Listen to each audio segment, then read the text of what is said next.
Hi, I'm Scott Lee, and thank you for joining us for another episode of the Star Track. Joining us today is actress, and not only actress, but coach/teacher, Witney Wood. How are you doing, Whitney? I'm doing good. How are you? Good. Thanks for joining us. Thank you for having me. All right. Well, first of all, let's go ahead and dive into your experiences as an actress. Why, first of all, did you get involved in acting? Oh gosh. Well, so initially, I guess 6th grade is whenever I kind of decided on this as my career track. Prior to that, like most children, I was going to be a veterinarian, ballerina, paleontologist, like a bazillion things. And 6th grade, we actually did what was called it was a Greek fair. So we were studying ancient Greece, and we put on this entire big thing for our parents to come to, and the whole school. But one of the things we did was perform Greek myths. Mm-hmm. And my very first role in 6th grade, I guess it was my very first role because in kindergarten I was the herald of the Lord. Oh, you can't forget about that. Yeah, church play. That's huge. But my very first, I guess, official role was Charon, the farrier of the dead. And after that, I kind of decided, that was what I wanted to do because I had so many interests. And with acting, you're always learning. You have to learn a little bit about what each of your characters knows. And so you kind of get to be a jack of all trades and always be expanding. And I really love learning. Like right now, for instance, I'm trying to learn Spanish. Mm-hmm. How's that working out for you? I'm doing okay. I've been using Pimsleur, which is like once a day for about an hour, and reply back to the little audio thing. So. Yeah, like, disculpe, pardon. Oh, yeah. You never know if you're going to get cast as a Hispanic woman. That could come in handy. Hablo un poco de español. Yo también. Oh, there you go.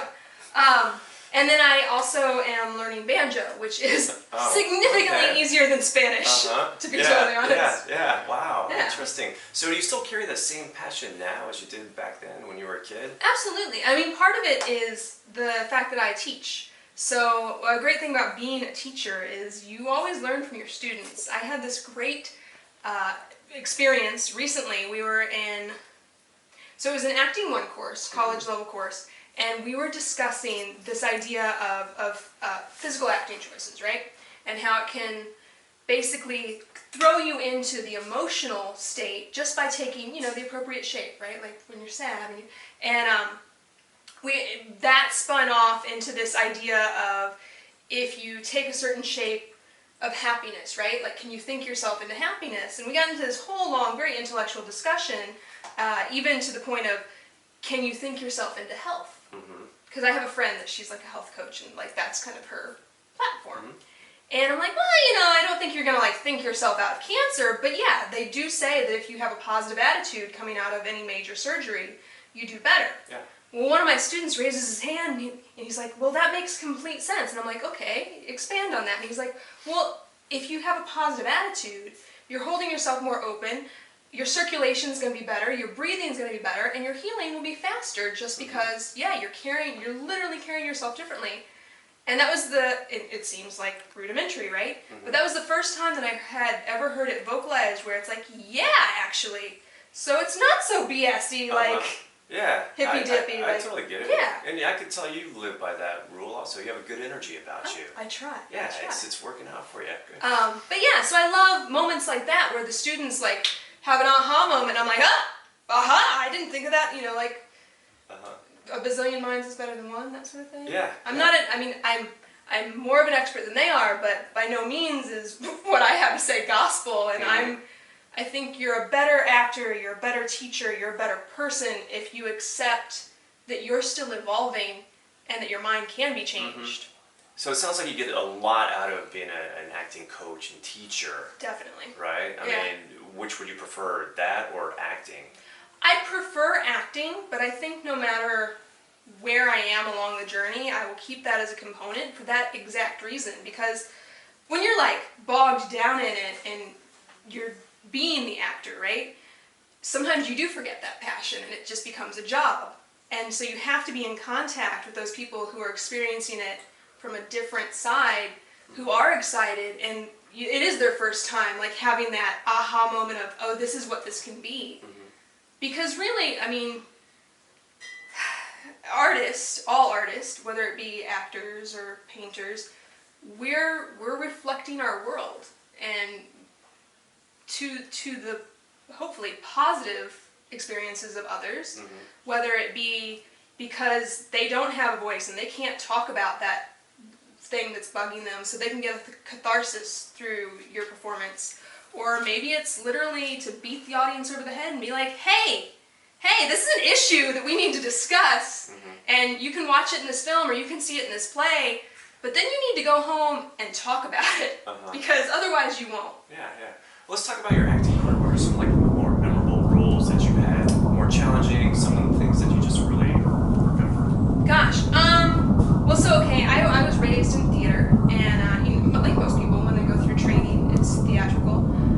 I'll start with favorite theater role. I really loved doing Shakespeare, and I got to play Phoebe back in the day, and I enjoyed that role so much because I had this great experience where the guy I was acting opposite could not stand him, and I'm supposed to be like, well, initially, I don't know if you're familiar with the play, but initially Phoebe does not like the male counterpart, which I'm totally blanking on his name right now, but at some point there's a flip, and she does come to love him. Okay. And so it was perfect. Like, I could not stand this guy. I'm like, nah, just like the character. And then the lead in the play broke his leg, and so a friend of mine got switched into that role, and the guy who was playing that got switched in the lead for a while. Or, yeah, something like that. And the friend of mine, like, of course, we're friends, so it was a little harder to hate him, and when it came to that flip, and so then eventually the lead was able to come back. They just gave him like a brace that looked like a boot, and everything got switched back. But having had that moment of like playing off my friend, I was able to pull that and be like, I can find something I love about this person for the moment. That's great. So yeah, so that was a really positive role for that, because of that. Other great roles. So last year I got to play a character named Carson, who is a corporate spy and also an assassin from time to time. Fun. Has zero problem murdering people. I love playing villains. Mostly, and this is something that I always tell my students, because a villain never views themselves as the villain. A villain's the hero of their story. Sure. And they always have justification for why they're doing what they're doing. So, and it's usually, man, the characters are so much more rich. You know, if you think about, like, Captain America, he's just always going to do what's good and right. And then you have, you know, characters like Samuel L. Jackson in The Kingsman, Valentine. Oh my gosh, I love that, because most of the movie I'm like, but he's right. I'm sorry, he's right. And I love being able to watch movies and side with the bad guy. I can't wait to go see Joker. I think that's going to be awesome. Yeah, absolutely. Hey, so you talked about how it's like, what it's like to work with, you know, another guy, whether you like him or not. And I know that you're somewhat familiar with the intimate scenes, one recently with a certain actor. Yeah. How does that? I mean, do you enjoy that? How does that go for you? I mean, I just enjoy playing the moment. So if that intimacy is appropriate for the moment, it's going to heighten that performance. I have zero qualms about it. I've done scenes, I've done sex scenes, I've done scenes where, well, you saw the trailer where I had to lick the guy across the face. As long as it's something that you and your partner have like agreed to as performing artists, then yeah, go for it. I mean, I always like to talk through it. Like even yesterday, I was shooting with a little girl, and it was this really intense scene where I was supposed to like take her face in my hands and like was freaking out on her. And so I'm like, let's walk through this, because I'm going to do this with my hands, but if it hurts it, like, you have to have that. I mean, you have to have that for safety, and also like emotional safety, so your partner knows you're not really going to hurt them. And so, definitely with any sort of intimate scenes, that has to be walked through, just like stage combat. Yeah, interesting. Okay. Yeah. So you've done a lot already in your career. Is there anything that you want to do that you haven't done? Oh, so much stuff. I would love to do a period piece that would take me abroad, like shooting in Ireland, or I watched Game of Thrones all the way through, and all of their locations, I'm just like, I want to go there, I want to go there. So a period piece would be lovely. I ride horses and have a lot of combat training, so that's kind of right up my alley. And then superhero. I would love to be in some sort of Marvel, any of the superheroes. I really love right now The Boys. If you've seen that show, on it's like anti-heroes. Yeah. I like being a badass. Uh-huh. So yeah. I I'd get like to that. I stick get to that those vibe roles. from you. All right. But Well, you know, I'm also trained as a clown, so some Uh-huh. comedies would be okay too. all right. You do pretty much anything and everything.